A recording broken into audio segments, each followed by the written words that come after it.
Le film de Mohamed Boujar, Mohamed dans Frida, vous racontez la descente aux enfers d'une institutrice tunisienne fervente défenseur de l'égalité entre les filles et les garçons. On regarde la bande-annonce de votre film. قلنا أخيل صاحب الأقدام السريعة خلى السلحفاة تسبقه ب100 متر قبل ما يبدأ السباق، لكن رغم سرعته المشهورة ما نجمش يخلط على السلحفاة. مهمتنا كمربين التربية على الأخلاق الحميدة، مش باش نعملوا الفلسفة. فلسفة يا سي جابر، فلسفة في حصص التعبير الشفوي. ستي جو سألوه قال لهم عليك برشا حاجات. وش صحيح ما قلت حتى شيء. قلت لها بليزينو يضحك فينا والحقيقة ماهيش موجودة. تحبي تصيري ستي كيما المعلم يجيبوا في التلفزة. شنو الحرب اللي حليتها؟ ضحك في الكلام ده على ديننا؟ الإسلام يضحك؟ الإسلام يضحك؟ ستي قولي لي ماكش تخليهم يبدلوني من قسمك هكا ولا لا؟ لا ما خليهمش. لا بديل لا بديل لا بديل.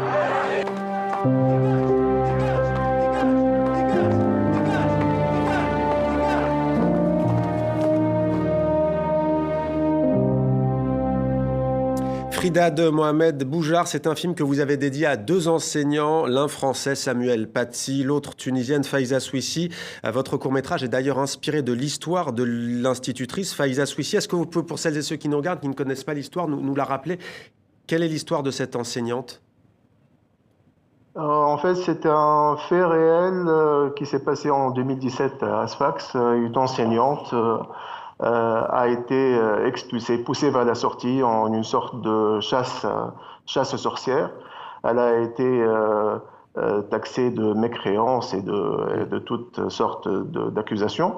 Et bien sûr, ce n'est pas important de savoir les raisons parce que la fiction se mêle aux mauvaises langues.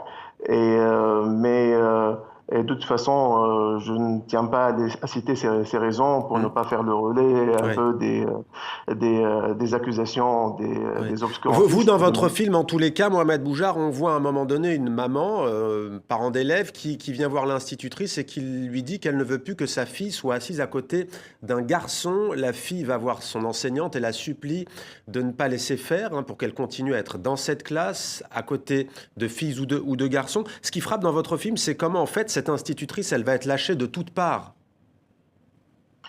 Exactement. En fait, ce n'est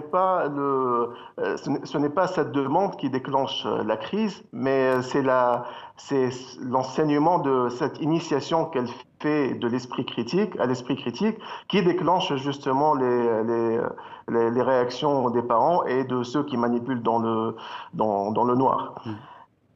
Et comment est accueilli votre film en Tunisie, au juste, Mohamed Boujar? Le film commence sa carrière. Il est passé juste au JCC, c'est-à-dire aux Journées cinématographiques de Carthage en novembre dernier. Il n'a pas encore été projeté souvent. Il a été projeté à Marseille la semaine dernière. Il va être projeté à Louvain la semaine prochaine. Il fera peut-être quelques autres projections à Tunis ou en Tunisie à partir de juin. Et vous avez été primé à partir de juin prochain. Vous avez déjà été primé, je le signale, lors du festival du film de Muscat à Oman. Restez avec nous, Mohamed Boujar. Peut-être une réaction de Tahar Benjeloun, ici présent. Vous parlez d'obscurantisme. Une enseignante sous pression par sa direction, par des parents d'élèves aussi également. Ça veut dire que c'est un combat sans cesse, la liberté de pouvoir enseigner à des filles et des garçons ensemble et aussi peut-être des disciplines différentes. C'est fondamental d'avoir la liberté. C'est pour ça que la laïcité est fondamentale, mais nous en sommes loin. D'ailleurs, la Tunisie est proche de la laïcité, beaucoup plus proche que le Maroc ou l'Algérie, puisqu'ils ont dans leur constitution la liberté de conscience.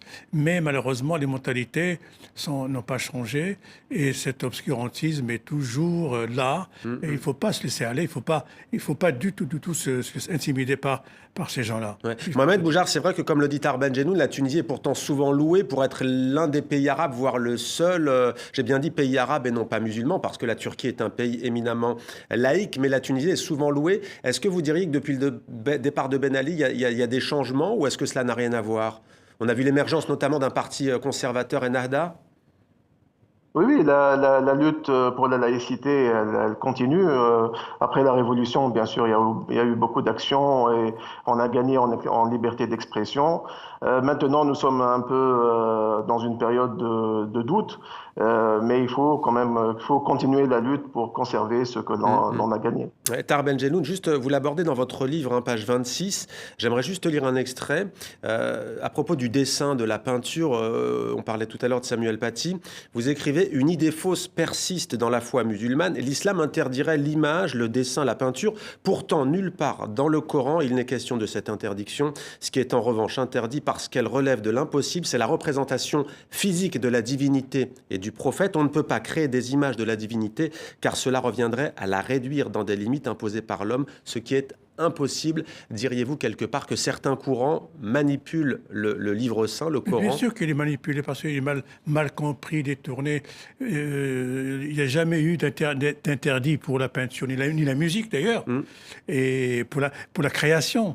Au contraire, l'islam bien compris est pour la création et pour la liberté de l'individu. Mais évidemment, dans un cadre bien défini. Oui. Mais le détournement dont il est victime depuis maintenant plusieurs décennies est horrible et scandaleux.